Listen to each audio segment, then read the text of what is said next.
Hey everybody, Justin from RC Heli Nation, and today I'm going to do an unboxing video for you on the Gaui R5. Now, as you guys know, Gaui was generous enough to give us the opportunity here at RCHN to do a review on this awesome model, and I'm here to share it with you guys. So here we go. First of all, you can see we've got a really nice box, very high quality packaging, and actually, as you're going to see here as I take this box apart, there's a sleeve that comes off of the main box. Get this off of here, and here's the Gaui inner box. Nice solid cardboard. Comes open, as you can see. And what do we have? Well, to start out, we've got the manual, and we've got a nice sticker sheet, and then the beautiful fuselage. So just like any model, the canopy, and in this case the fuselage, is always the best and most exciting thing to take out of the box. You can see it comes in two pieces. One is the rear portion, and then of course the main front canopy here. We'll remove the plastic. Okay, we also have a set of Halo 580 blades. These come with all the Gaui R5 kits, so you're ready to roll with main and tail blades actually right out of the box. And then the two-piece carbon fiber frame sides. Now, inside here, we have this triangular shaped piece of cardboard. If you split that open, what you're going to see is all of the bits and pieces for the actual kit. So first piece here is the actual retract landing gear system. Here's a large bag. It looks like it includes the tail case, the tail rotor, the tail belt, and then a number of pieces for the servo mounts, as well as the little micro servo that you're going to need to use the retracts on the landing gear. So that comes included in the kit. We've got another large bag here, which looks like it's the main aluminum frame support system with the bearing blocks, the main shaft, tail fin, and then the actual gearing, as well as the main head.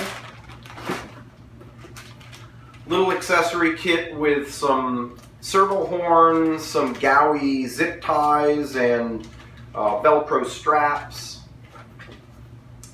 The blade holder, always important. A 21 tooth pinion, which comes stock, although you can get the 22 as an aftermarket part. And then the boom with the tail push rod inside. And the last couple of bits and pieces here, this is an actual battery tray, a sliding battery tray system. So there are the rails there, as well as the two-piece carbon fiber tray itself, where you mount the batteries. Okay, so next up, we'll cut a couple of these open and show you what we've got inside the detailed bags.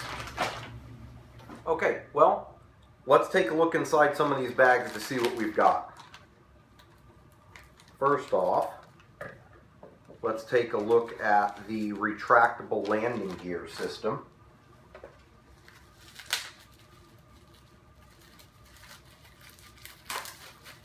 This is actually a lot beefier of a part than it looks like. When you see it in person, you can really tell by the weight of it that it's heavy duty. This is not hollow. I don't know what it is. I suspect it's actually a piece of fiberglass, but it's a very solid chunk of material, so it's going to support the heli really well. Now we'll cut into the frames.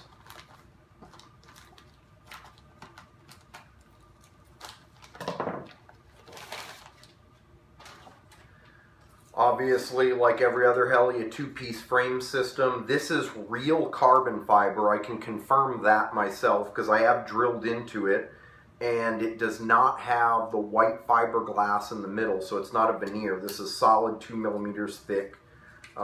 Very efficiently designed frame. They pack a lot into this little space, and if you remember seeing pictures online, it's very narrow too. It's about that wide, so a lot of stuff going on in that small space.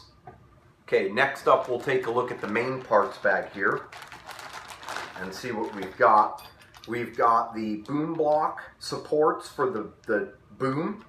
We have the motor mount, very small. We have some servo mounts here, I believe, for the tail servo, and then one of the bearing blocks.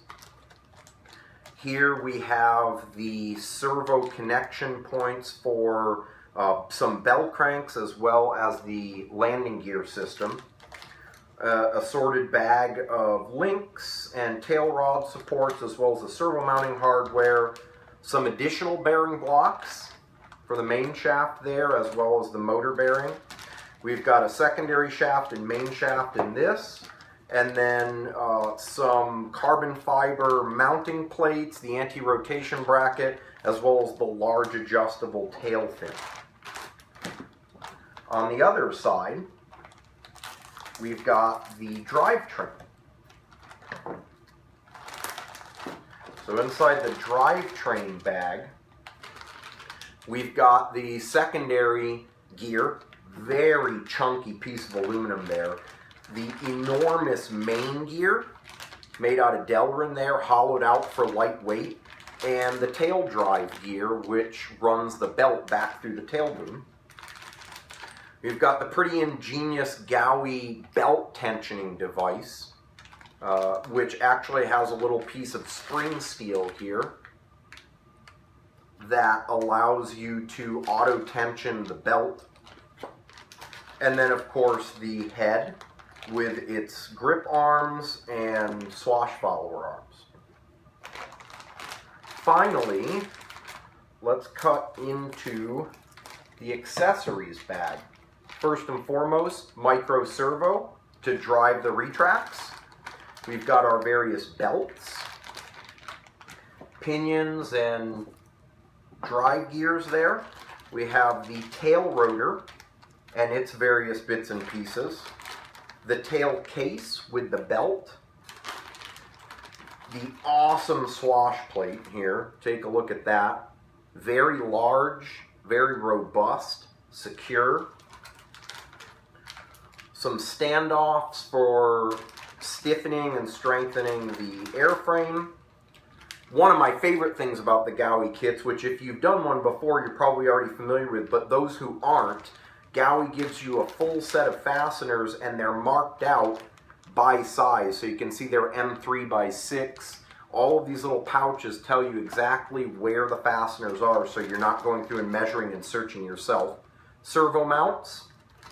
And then, last but not least, the few carbon fiber pieces which make the belly into which the batteries go.